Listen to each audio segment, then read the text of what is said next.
옛날 이야기입니다. 어느 장터에 칼을 파는 사람과 방패를 파는 사람이 있었습니다. 칼을 파는 사람이 이렇게 이야기합니다. 이 칼은 매우 강합니다. 그래서 강하고 또 날카로워서 무엇이든지 다 찌를 수 있습니다. 이렇게 이야기를 했습니다. 그 옆에 방패를 파는 사람이 있었는데 그는 이렇게 말합니다. 이 방패는 강하고 단단해서 찌르고 또 자르는 그 어떤 것도 막을 수가 있습니다. 라는 그런 이야기가 있습니다. 뭐 다 잘 아시는 내용이죠. 이 이야기는 이 모순이라는 말을 설명할 때 가장 많이 인용되는 이야기입니다. 칼과 방패. 칼은 다 찌를 수 있다 그리고 방패는 다 막을 수 있다 그러면 어느 것이 맞느냐? 서로 이렇게 상충되는 그런 것을 가지고 우리는 모순이라고 말합니다. 이 모순이라고 하는 것은 결코 이해하기가 쉬운 것은 아니죠. 상당히 이해하기가 어려운 부분이 많습니다. 물론 그 모순이라는 예를 칼과 방패로 들었지만 그것을 뭐 하나하나 이렇게 분석하면 뭐 이렇게 그 이해될 수 있는 설명이 가능한 부분이 있죠. 칼이 강하고 방패가 약하면 칼이 이길 수 있고 방패가 강하고 칼이 약하면 칼이 부러지는지 할 수 있다. 뭐 이런 그런 하나하나를 뜯어서 설명할 수 있지만 그 모순이라는 말 자체의 논리를 그렇게 설명하는 것이니까 모순에 대해서 설명하지 못하는 부분들이 상당히 많습니다. 그래서 이것은 어떨 때는 그냥 설명 이상으로 그냥 마음속에서 맴돌 수밖에 없는 그런 부분들이 많죠. 우리가 마가복음을 보면 예수님의 제자들이 예수님의 말씀을 듣고 이해하지 못하는 것이 너무너무 많습니다. 제자들이 왜 이해를 못했을까? 뭐 여러 가지로 이해하지 못한 측면도 있지만 예수님이 하시는 말씀이 모순되어 보이는 부분들이 많았을 것이라고 제자들은 생각했을 것입니다. 그 말이 도대체 역설 또 모순 뭐 상당한 대조가 있는데 이것이 뭘 말하는 것일까? 이렇게 그 말 자체는 이해가 됐을지 모르지만 그것이 이렇게 뚜렷하게 논리가 딱 맞아 떨어지지 않는 그런 부분들이 있어서 제자들은 그냥 헤매는 그런 모습을 우리가 사복음서를 통해서 많이 보지 않습니까? 예수님이 성전을 바라보면서 헤롯 대왕 때 그 오랜 세월 동안 지었던 아주 단단하고 굳건한 그리고 큰 성전을 보시면서 이 성전을 헐라 내가 3일 만에 지을 것이다. 이런 말 이해가 되지 않았죠? 또 주님은 내가 죽는다. 하지만 3일 만에 살아날 것이다. 죽는데 살아난다. 뭐 이런 것도 이해되지 않는 이야기였을 것입니다. 그러니까 제자들이 이런 예수님의 말씀을 보고 실감나지 않았을 겁니다. 자, 오늘 본문 말씀을 보면 예수님이 십자가에 달리시고 죽으시는 내용이 주를 이룹니다. 예수님이 실제로 죽으시는 장면. 그래서 오늘 본문에 보면 예수님이 숨지셨다 하는 말씀을 하고 있죠. 숨지셨다. 33절에서 41절까지 말씀을 보면 여기 보면 37절 예수께서 큰 소리를 지르시고 숨지시니라. 실제로 숨지시는 내용이 나옵니다. 근데 이제 여기에 이제 그 33절에서 41절까지 보면 그런 그냥 모순이란 말로 딱 정의하기는 힘들지만 그 모순되어 보이는 그런 내용들이 상당히 많이 있습니다. 자, 지금 예수님이 이제 숨지시는 십자가에서 숨지는 이 장면이 나올 때 제자들은 어디에 있었습니까? 12제자. 12제자 이름이 한 명도 거론되지 않습니다. 그러니까 이름만 거론되지 않는 것이 아니라 예수님의 십자가 앞에 제자들은 없었습니다. 예수님이 십자가를 지기 전에 베드로 이름은 거론되고 베드로가 부정하는 이야기도 나오지만 십자가 상에는 십자가에서 죽으실 때 제자들은 한 사람도 보이지 않습니다. 왜 보이지 않아요? 다 도망갔으니까요. 다 도망가 버렸습니다. 그들이 왜 도망갔을까? 그들은 예수님을 3년이나 따라다녔고 예수님이 굉장히 많은 말씀을 하셨지만 그들이 그 말씀이 자기 마음에 딱 bek혔다기보다는 그들이 예수님에 대해서 기대했던 것이 있었습니다. 그 기대했던 것은 진짜 예수님을 메시아로 믿었죠. 메시아로 믿었던 것은 그 유대인들이 메시아를 기다리는 것처럼 예수님이 이 나라의 통치자가 되어서 로마 시민권에서 벗어날 수 있도록 하고 이 나라의 자율권을 가지고 그리고 정말로 어려운 사람들을 먹이고 입히고 고치고 살리고 하는 그런 예수님을 기대했습니다. 그렇게 되면 자신들의 위치도 굉장한 위치에 우의정 좌의정하면서 살 수 있을 거라는 기대를 했습니다. 하지만 그들이 쭉 따라다니다가 3년이 됐던 해에 예수님이 지금 이렇게 가는 길을 보니까 끌려가고 재판을 받고 그리고 십자가를 지게 되는 그런 상을 보고 제자들은 엄청 실망했을 겁니다. 그리고 그 실망뿐만 아니라 자기들에게도 위험이 오는, 자기들도 생명의 위협을 받는 그런 상황이 되니까 그 사람들은 한결같이 두려움을 가지고 십자가 앞에 보이지 않고 도망했습니다. 그러니까 십자가 앞에 없는 제자들의 모습, 이렇게 말할 수 있죠. 모습이라는 것이 십자가 앞에는 제자들이 전혀 없어요. 십자가 앞에는 제자들이 전혀 없었다, 이렇게 말할 수 있죠. 하지만 우리가 사도행전을 보면 제자들이 등장해서 사도로서 굉장한 역할을 했던 것을 볼 수 있죠. 십자가 앞에 없었던 사람들이지만 나중에 교회사에 굉장히 중요한 인물로 등장해서 그 역할을 했다라는 생각을 하면 좀 모순적이죠. 십자가에 없던 사람들이, 십자가 앞에서 나타나지도 않았던 사람들이, 도망했던 사람들이 나중에는 대단한 일을 행했다라고 볼 수 있습니다. 오늘 본문에 나타난 사람들을 보면 십자가의 앞에 있었던 사람들은 어떤 사람들이에요? 제자들은 한 사람도 없고 뒤에 보면 여인들이 등장하죠. 여인들, 여기에 보면 멀리서 40절 멀리서 바라보는 여자들도 있었는데 그 중에 막달라 마리아와 또 작은 야고보와 요새의 어머니 마리아와 또 살로메가 있었으니 이들은 예수께서 갈릴리에 계실 때에 따르며 섬기던 자들이요 또 이외에 예수와 함께 예루살렘에 올라온 여자들도 많이 있었더라. 여자들이 많았습니다. 네, 이 여자들은 십자가 앞에 있었어요. 좀 멀리 떨어져 있지만 그래도 십자가 앞에 있었습니다. 그러니까 십자가 앞에서 예수님이 숨지실 때 그때 있었던 사람들이 진짜 신앙인이고 그들이 역사를 바꿀 수 있는 인물이라고 한다면 이들이 사도행전의 주를 이루는 사람이 되어야 되지 않겠어요? 이들이 어떤 신앙을 가지고 예수님을 뒤에서 잘 봉사하고 헌신했던 여인들이지만 사도행전의 주역은 아니었습니다. 주역은 누구였어요? 십자가 앞에 있지 않았던 사람들이 주역이 되고 그리고 그들이 굉장한 역사를 일으켰습니다. 하지만 그때는 그렇다 하더라도 지금 이 순간의 사건들을 딱 뜯어서 보면 이때 제자들은 한 사람도 없었습니다. 그런 의미에서 본문 속에 그런 대조들이 많습니다. 대조들이 많습니다. 모습뿐만 아니라 상당히 많은 대조, 이 대조는 그 모순처럼 보일 수가 있습니다. 물론 그 앞에 그 안에서 그것이 단순히 모순이 아니라 그 속에는 모순처럼 보이지만 굉장한 진리가 있다는 것을 보면 뭐 모순이 아니다 이렇게 말할 수는 있죠. 하지만 그 굉장한 잎이 우리가 말로 다 형용할 수 없는, 설명할 수 없는 그런 의미에서 모순처럼 보입니다. 하지만 모순은 아니라는 차원에서 저는 오늘 제목을 십자가의 신비라는 말을 썼습니다. 신비라는 말은 정말로 우리가 이렇게 계산하기 힘든 그런 것들이 많다는 이야기죠. 그런데 오늘 본문에 보면 대조적이면서 모순적으로 보이는 것이 많이 있습니다. 자, 처음 시작이 어떻게 됩니까? 33절을 보면요. 33절 제6시가 되매 온 땅이 어둠이 임하고 제9시까지 계속되더니 그러죠. 자, 6시면은 우리는 이제 오늘날 우리들의 시간으로 보면 6시면은 어디예요? 언제예요? 좀 캄캄할 수가 있죠. 겨울에는. 뭐 요즘은 이제 날씨가 좀 여름이 되어 오니까 봄이 되어 오니까 6시가 되면 이제 하나지더라고요.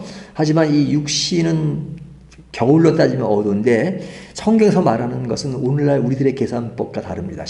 그러니까 6시간 차이가 나요. 그러니까 6시라는 것은 오늘날 시간으로는 정오를 말합니다. 12시입니다. 그러니까 예수님이 이제 십자가에 달리실 때 몇 시에 달리셨어요? 앞에 보면 3시에, 그 앞에 보면 25절, 때가 제3시가 되어 십자가에 못 박으니라 그러죠. 그러니까 3시면 오늘날로 말하면 오전 9시죠. 그러니까 오전 9시에 예수님이 못 박히셨어요. 그리고 이제 뒤에 오늘 본문에 보면 6시가 되면 3시간이 지났죠. 6시가 되니까 정오가 됐습니다. 정오가 되면 온 땅이 어둠이고 제9시까지 계속하더니 9시까지면 언제예요? 오후 3시. 그러니까 아침 9시에 십자가에 못 박히시고 그리고 이제 9시, 그러니까 오후 3시 때 돌아가신 거예요. 그러니까 십자가에 몇 시간 동안 달려 계신 거예요? 6시간. 그렇죠? 근데 그 시간대가 언제냐면 오전 9시부터 오후 3시까지라면 이렇게 밖에서 우리가 볼 수 있듯이 환한 태양이 비치는 어둠 있는 시간이 아니고 아주 환하게 밝은 그런 시간대잖아요.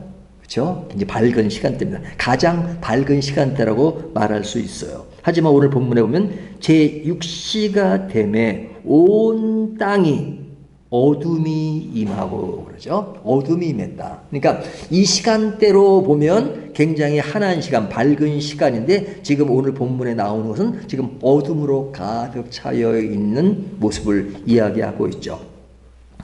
저녁 시간이 아닙니다. 분명히 환한 낮 시간임에도 불구하고 그때는 밝고 환한 그런 것이 아니라 온 땅이 어둠으로 가득했습니다. 시간의 때는 어둠의 시간이 아니지만 실제 상황은 어두웠습니다.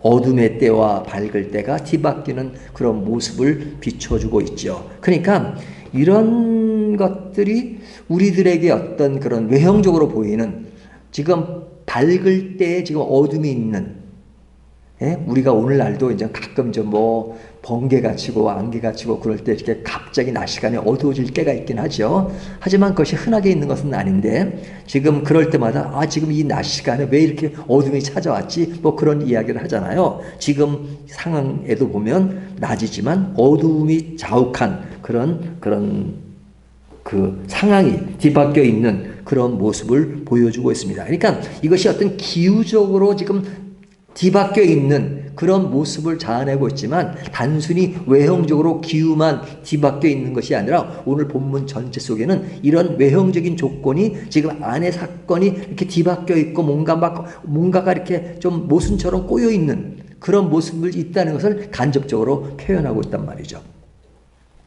자, 그리고 이제 이런 상황에 예수님이 이제 십자가에 그런 오전 9시에 박히셔서 이제 오후 3시가 되었습니다. 그럴 때 예수님이 이제 숨지기 전에 이제 마지막 절규하듯이 외치는 말씀이 있습니다. 그것이 34절에 보면 제9시에 예수께서 크게 소리 지르시되 엘리 엘리 라마 사막다니. 이건 뭐 누구나 주일학교 애들도 잘 아는 말이죠. 예?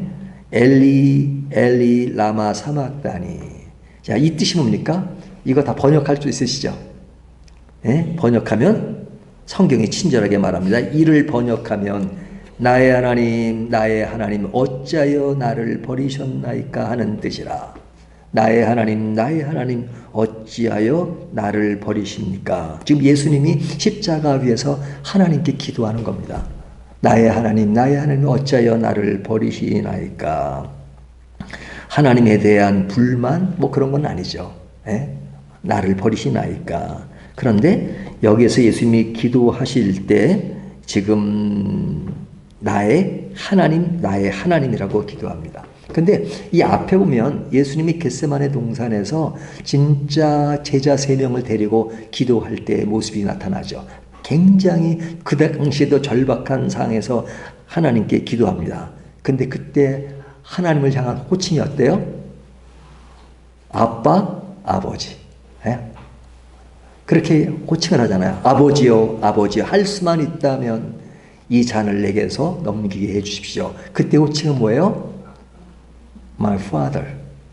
아버지요, 아버지요. 지금은 나의 하나님, 하나님이라고 외칩니다. 나의 아버지라는 것은 굉장히 어떤 개인적인 그런 뉘앙스가 강하잖아요. 하지만 여기서는 십자가에서 아버지로서의 관계보다는 모든 인간들이 호칭하는 나의 하나님, 나의 하나님, 모든 인간의 상황 속에서 지금 하나님을 호칭합니다. 나의 하나님, 나의 하나님, 엘리, 엘리, 라마 사막다니, 그렇게 외칩니다. 그러니까 이때의 기도는 모든 인간을 대표해서, 모든 인간을 대표해서 그 자리에 계신 하나님이 하나님의 심판을 받는 그 장면이죠. 그 심판을 받는 그때 나의 하나님, 나의 하나님 어째요 나를 버리시나이까? 실제로 하나님이 버리셨다는 것을 이야기하는 겁니다. 그러니까 이 인간 모두를 위해서 심판받는 그 장면을 지금 십자가에서 너무너무 리얼하게 보여주고 있죠. 굉장히 이것은 큰 사건이고 큰 의미를 담고 있는 겁니다. 그런데 이런 하나님의 계획과 하나님의 구원의 계획이 실천되고 있는 상황 속에 35절에 보면 곁에 섰던 자 중 어떤 이들이 듣고 이르되 보라 엘리야를 부른다 하고, 갑자기 엘리야가 등장합니다. 왜 갑자기 엘리야를 부른다고 합니까? 엘리야. 일단 발음이 비슷하잖아요. 엘리 엘리 라마 사막다니. 그러니까 엘리 엘리 하니까 엘리야를 부른다. 엘리야를 부른다. 그렇게 이 사람들이 이야기를 합니다. 발음상도 비슷하지만 단순히 그런 발음이 그렇게 들릴 때 왜 들렸을까? 어떤 선입감이 있기 때문에 그렇습니다. 선입감. 우리가 뭐 퀴즈대회 같은 거 하면은 어떤 말을 했어요. 근데 그 말이 어떤 말인가라고 이제 사람들에게 물어보면은 다 달라요. 그러니까 뭐라고 했으면 뭐 이제 사람마다 자기가 가지고 있는 그 느낌에 따라서 그 말을 이렇게 듣는 때가 있잖아요. 그래 뭐 그런 정치적으로도 그런 사건 때문에 뭐 막 말이 많았던 사건도 있잖아요. 이것이 무슨 말이다 무슨 말이다. 해석이 다르단 말이죠. 근데 이 사람들이 왜 엘리야로 들렀을까? 엘리라는 말이 들으니까 엘리야로 들은 것은 뭐냐면 그들에게 흐르는 미신적인 요소가 굉장히 많았습니다. 미신적인 요소. 우리가 38년 된 환자가 이게 이제 그 요단강가에서 뭔가 이렇게 탁 이렇게 뭐가 틀 때 가면 낫는다. 그때 들어가면 낫는다 하는 것도 미신적인 거잖아요. 그러니까 미신을 의지하는 게 많았단 말이죠. 근데 그들이 가지고 있는 미신적인 요소 중에 하나가 뭐냐면 마지막 때에는 누가 올 것이면 엘리야가 올 것이다 하는 그 미신적인 것이 지배를 했어요. 엘리야가 온다. 그러니까 메시아가 올 때 엘리야가 올 것이다. 근데 예수님이 엘리야가 누구냐? 너희들이 바라는 엘리야가 세례 요한이다 이렇게 말씀하시잖아요. 그러니까 실제로 엘리야가 온 게 아니고 너희가 생각했던 그 당시 사람들 마음속에 엘리야가 올 것이라는 그런 하나의 그런 신앙적인 것이 아니라 미신적인 요소였단 말이에요. 그러니까 이미 세례 요한은 왔어요. 엘리야가 온 것이 아니라 엘리의 역할을 하는 세례 요한이 왔다 이렇게 말씀하신 거죠. 근데 이제 세례 요한은 이미 죽고 없습니다. 근데 이제 예수님이 지금 십자가에 죽기 바로 전인데 그때 사람들이 엘리야가를 와서 뭐 살려라 뭐 하는 그런 비아냥거리는 그런 이야기를 하잖아요. 그러니까 엘리야를 부른다 하는 그 말들은 뭐냐면 그의 관습 속에서 나타나는 어떤 미신적인 요소가 바로 십자가 앞에서 발동이 되는 겁니다. 발동이 되는 겁니다. 그러니까 엘리야를 부른다. 엘리야가 왔으니까 한번 내려와 봐라. 뭐 이런 거잖아요. 그러면 예수님이 마지막 십자가에서 절규하는 엘리 엘리 라마 사막단이라고 하는 굉장히 큰 의미, 하나님이 어떤 인간의 죄를 저주하는 심판하는 그런 맥락 속에서 신앙적으로 너무 큰 사건이 이룬 사건 속에 그 곁에 있는 자의 반응은 뭐냐? 미신적인 요소를 가지고 엘리야를 부른다 한다. 굉장히 어떤 그런 상반되는, 대조되는 그런 모습이 지금 펼쳐지고 있잖아요. 하나님의 역사가 풍부하게 이루어지는, 진행되는 그런 가운데 한 인간은 그런 미신적인 요소를 가지고 그 수준에서 이해하는 어찌 보면 대조, 역설, 모순 뭐 이런 것들이 다 들어있는 그런 것을 느끼게 합니다. 또한 보면 예수님이 여기에 보면 이제 포도주를 마시는 얘기가 나오죠. 36절 한 사람이 달려가서 해면에 신 포도주를 적시어 갈대에 깨어 마시게 하고 이르되 가만두라 엘리야가 와서 그를 내려주나 보자 하더라. 여기 보면 포도주를 줍니다. 해면에 신 포도주를 적시어 준다. 그죠? 근데 우리가 앞에 보면 십자가에 처음 달리셨을 때 예수님이 십자가에 달리셨을 때 그들이 예수님에게 뭘 줍니까? 포도주를 주죠. 포도주를. 여기 23절 모략을 탄 포도주를 주었으나 예수께서 받지 아니하시니라 그러죠. 예수님이 이것도 십자가에 달렸을 때 이야기입니다. 달렸을 때, 그러니까 오전에 십자가를 달렸을 때 포도주를 주었으나 예수님은 포도주를 받지 아니하셨다 그러죠. 근데 이제 오늘 본문에 보면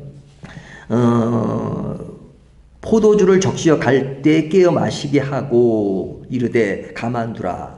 그러니까 여기는 뭐 마셨는지 안 마셨는지 이렇게 불분명하게 보이지만 우리가 다른 복음서에 보면 예수님께서 분명히 마셨다라고 표현하고 있습니다. 그러면 왜 예수님이 앞에서는 포도주를 마시지 않고 뒤에서는 포도주를 마셨느냐? 끝까지 포도주를 마시지 않는 것을 지키는 것이 좋지 않느냐? 뭐 그런 생각을 합니다. 그래서 우리가 별 상상을 다 하죠. 저도 이 본문을 읽으면서 옛날 우리 큰애 생각이 나더라고요.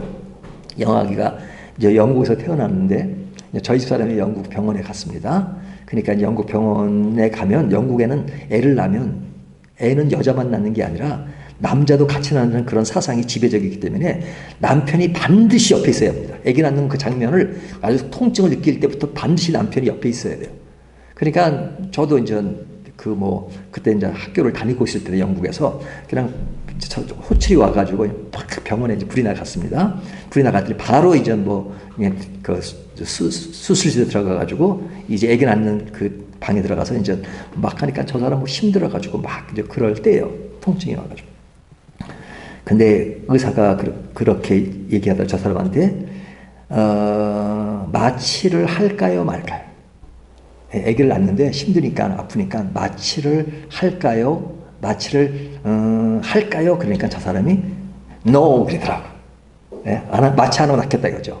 마취 안 하고 낫겠다.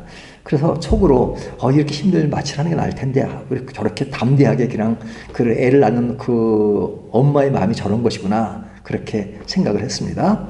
근데 막 통증이 점점 심해지잖아요. 심해지니까 나중에 저 사람이 의사한테 마취 좀 해주세요 그러더라고요. 나중에 가서 마취를 좀 해주세요 그래. 그래서 내가 그 상황은 저 정신이 없었지만 처음에는 견딜 수 있을 것 같은데 나중에는 마취를 해달래서 마취를 했던 기억이 나는데요. 자, 제 이 얘기를 왜 하냐면 예수님이 처음에는 포도주를 마시지 않으셨어요. 근데 나중에는 포도주를 마셨다. 그러면 왜 예수님이 너무 십자가에서 힘들어서 포도주를 마셨나? 그럼 별 상상을 다 하잖아요. 근데 그 안 마시는 이유에 대해서 제가 지난주에 설명을 했습니다. 예수님은 지금 그런 것에 몰두하고 다른 것에 몰두한다는 것을 강조했는데 그 이야기가 오늘 본문에 보면 포도주를 마시는 얘기로 바뀐단 말이죠. 그 왜 마셨을까? 몰라요. 하지만 성경은 뭐라고 하냐면 이렇게 말합니다. 성경의 말씀대로 포도주를 마셨다 이렇게 말합니다. 오늘 본문은 그렇게 나왔잖아요. 다른 복음에 보면 성경대로. 그러니까 성경은 뭐예요? 그때 구약서 그러니까 예수님이 하시는 말씀을 보면 구약에 예언된 대로 예언한 대로 그것이 성취되는 그런 예를 많이 잖아요. 특히 마태복음 보면 구약에 예언된 것들을 많이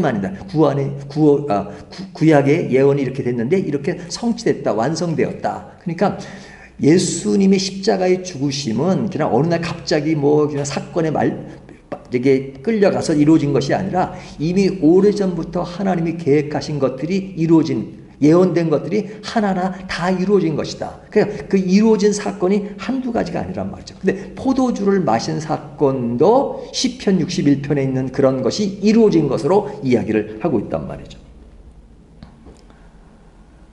그러니까 이런 것들이 얼핏 보면은 서로 모순돼 보이는 것 같지만 그러나 그 모든 것들이 성경 말씀대로 이루어지는 것입니다. 근데 성경 말씀대로 이루어지는 모든 것들. 그래서 그 앞에 보면 예수님이 십자가에서 숨지기 전에 그런 뭐 엘리야가 와서 내려오게 하나 보자 뭐 등등 많은 조롱거리가 있었습니다. 이 조롱거리가 있는 그 이야기가 33절부터 지금 예수님이 숨지시는 얘기까지 37절까지 숨지시는 37절에 숨지시는 얘기가 나는데 그 앞에까지는 굉장히 조롱하는 얘기가 많잖아요. 36절 바라보면 가만두라 엘리야가 와서 그를 내려주나 보자 하더라. 그렇게 끝나죠. 36절에. 그런데 37절에 어떻게 됩니까?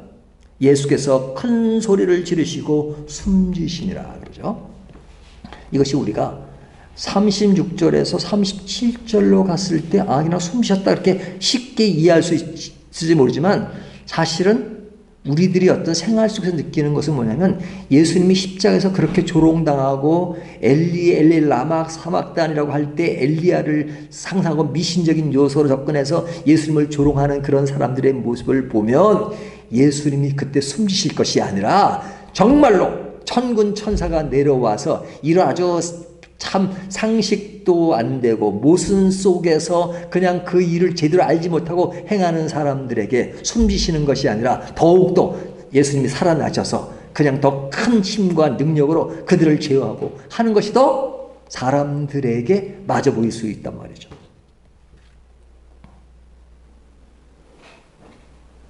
그런데 그런 조롱이 한참 진행되는 그런 것이 36절까지 진행되다가 37절에 가서 예수님은 숨지시니라 그러잖아요.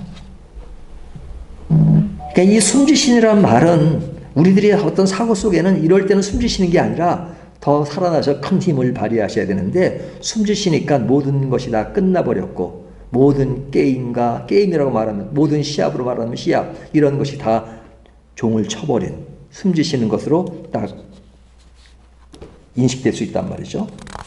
숨지시는 것이 아니라 능력이 이루어지는 그런 것들을 사람들은 바랄 때가 많아요.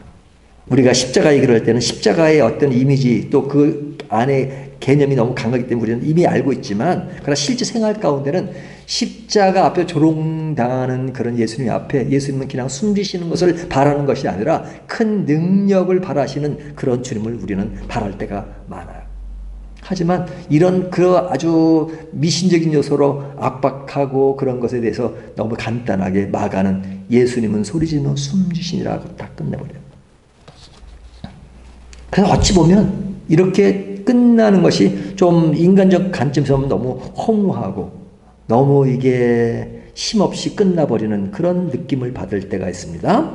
그런데 37절에 큰 소리를 지르고 숨지시니라 끝나고 나서 38절에 나오는 말씀이 뭐예요? 이에 성소 시장이 위로부터 아래까지 찢어져 둘이 되니라. 갑자기 성전 이야기가 나옵니다. 성소, 성전이죠. 성전 안에 있는 성소. 성전은 전체를 다 말하는 것이고 성소의 시장이 찢어지니라. 그러니까 그런 우리들이 알고 있는 또 우리들이 생각하는 어떤 상황과 다르게 전개되는 우리들의 상황은 뭡니까? 항상 우리의 눈에 보이는 것, 가시적인 것들을 중시 여기잖아요. 그러니까 예수님을 희롱하고 조롱하면 그냥 큰 힘이어서 그것을 제어하는 그런 것을 생각하는데 지금 그럴 때 예수님은 숨지시고 그리고 성소의 시장이 갈라지는 그 이야기를 합니다. 근데 이 이야기는 그냥 일반적인 사고로 보면은 이것이 좀 더 좀 어찌 보면 모순되어 보이기도 하고 좀 더 약해 보이는 그런 것이지만 그러나 이 시장이 갈라지는 그 내용 속에는 엄청난 사실이 들어있는 것이죠. 그 사실이 뭡니까? 이 시장이 갈라졌다는 것은 구약과 신약의 분수령입니다. 구약과 신약. 구약은 뭐라 그랬어요? Old Testament. 그러니까 옛 언약. 그러니까 예수님이 오신다는 언약이잖아요. 근데 신약, New Testament. 그것은 예수님이 오신 그 약속이 진행됐고 그것이 무슨 의미를 담고 있는가를 말해주는 것이 구약과 신약입니다. 근데 구약과 신약의 분수령이에요. 그러니까 예수님이 오셨을 때, 예수님이 태어나셨을 때 그때 행동했던 것들은 우리가 그 행동했던 사건들은 성경상 구분은 예수님의 그 사건이 마태, 마가, 누가, 요한이 됐으니까 신약에 기록됐으니까 신약으로 보잖아요. 신약. 그래서 예수님이 행동했던 사역했던 사역은 신약 부분으로 들어가지만 실제로 성경의 오리지널 구분은 뭐냐면 예수님이 사역했던 그 당시도 구약으로 보는 겁니다. 구약으로. 그러니까 예수님이 그런 그 구약과 신약, 그러니까 우리의 어떤 제사 제도라든지 모든 제도의 모든 그 한가름, 이것은 바로 성소의 시장이 갈라진 그때를 가지고 구약과 신약으로 구분할 수 있단 말이죠. 실제로는. 뿐만 아니라 구약과 신약의 구분이라는 것은 은혜와 율법의 분수령이 되기도 하죠. 율법과 은혜. 우리가 율법. 예? 율법은 왜 갔어요? 올드 테스트먼트니까 계속해서 율법과 선지서가 오실 메시아에 대한 예언이잖아요. 예? 예언이잖아요. 그러나 이런 은혜에 관한 부분은 예수 그리스도의 십자가를 통해서 은혜로 다시 재해석이 되잖아요. 우리들이 하는 뭐 헌금제도, 뭐 그다음에 안식일 제도 이런 것들은 다 구약의 율법에서 우리가 새롭게 해석되는 거죠. 우리가 뭐 교회 갈 때 무슨 짐승을 가지고 가지 않는 그런 것도 다 새로운 것으로 해석되는 것은 은혜와 율법에 대한 분수령을 기점으로 해서 해석을 달리한단 말이죠. 그렇기 때문에 이 10장은 구원과 심판의 분수령이라고 말할 수 있어요. 예? 십자가에서 예수님의 어떤 그런 십자가의 모습, 엘리 라마 사막단이라는 것은 사실은 온 인류가 받아야 되는 심판을 받는 겁니다. 심판을 그냥 지나치고 살려주는 것이 아니라 심판 대가를 다 치르고 그리고 치른 곳에서 이루어지는 구원. 그러니까 구원과 심판의 분수령이 시장에서 갈라지는 겁니다. 그러니까 이 시장을 갈라졌다는 것은 엄청난 사건을 담고 있는 거죠. 엄청난 사건을 담고 있는 것이죠.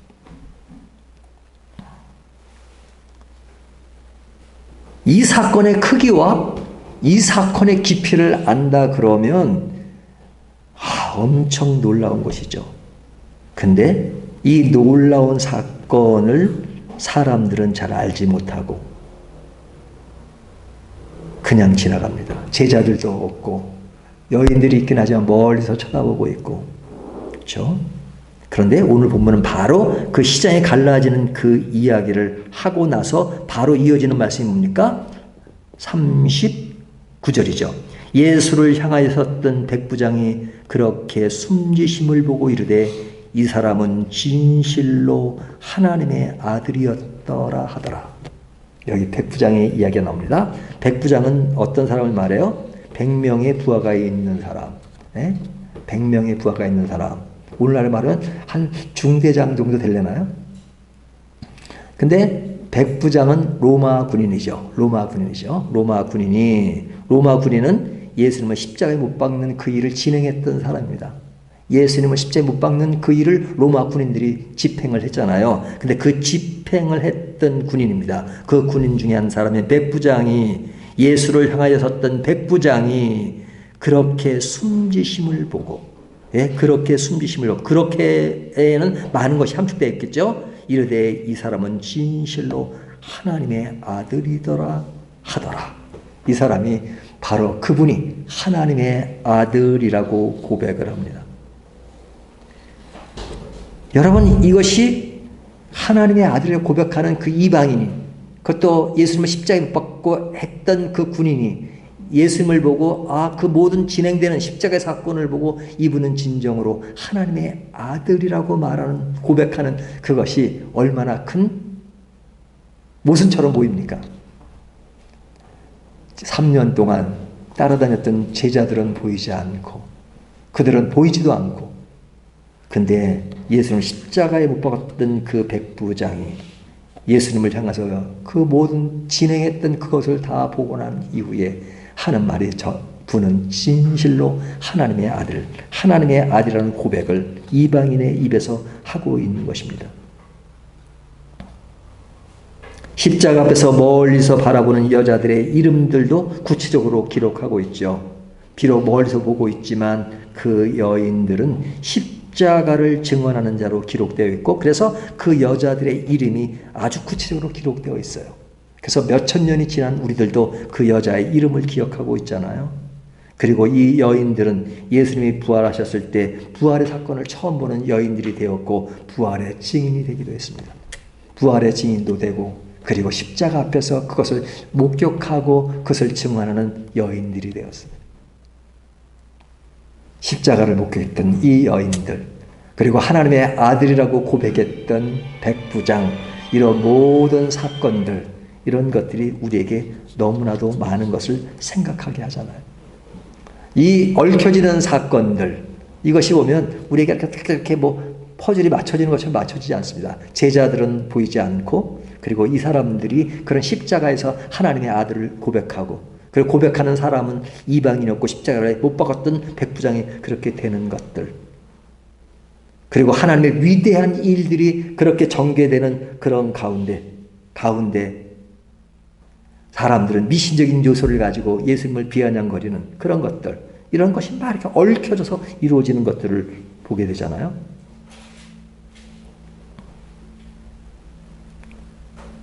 자, 그런데 이제 오늘 본문이 내용을 전부를 이야기했습니다. 그래서 이 전부를 다시 한번 점검을 해보면, 앞의 사건은 예수님을 조롱하는 사건, 그리고 뒤에 가서는 그 예수님이 십자가에 숨지고 나서 그리고 이루어지는 백부장의 신앙 고백과 멀리서 보는 여인들. 그러니까 앞의 사건은 부정적인 측면을 그리고 뒤에는 긍정적인 측면을 그립니다. 근데 그 부정적인 측면에서 긍정적인 모습으로 바뀌는 그 기준점이 어디예요?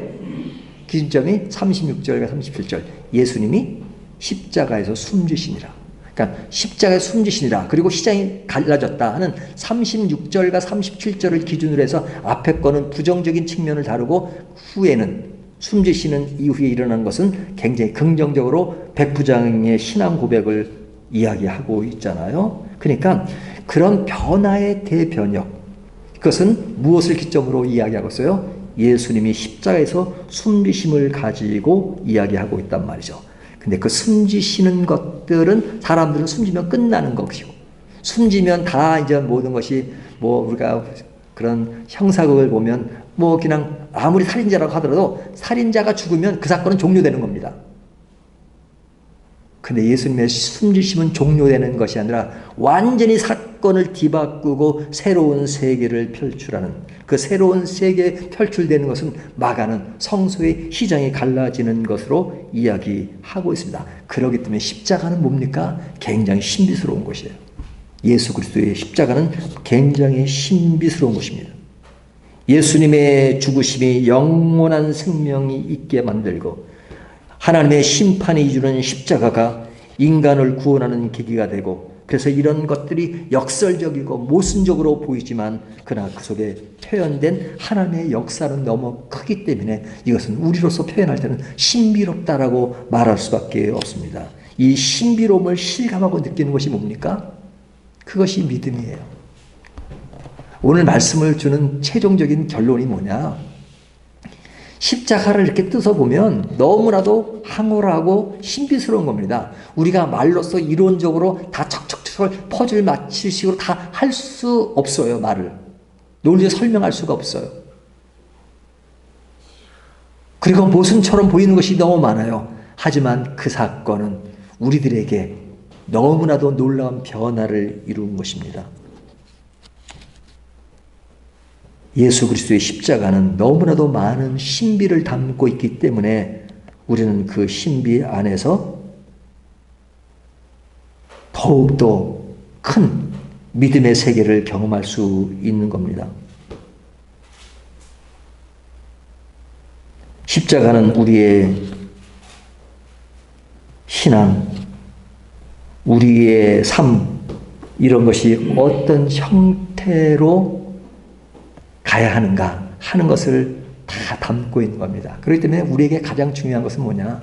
우리가 요즘 계속 십자가 얘기를 많이 하고 있는데, 십자가라고 해서는 구원은 십자가로 일어난 그 사건 하나로 끝나는 것이 아니라 우리의 영혼 속에, 우리의 신앙 속에 십자가의 그 본질적인 의미를 담고 있으면 우리의 삶과 우리의 신앙과 우리의 가치관, 세계관, 이런 것들이 달라질 수밖에 없는 것입니다.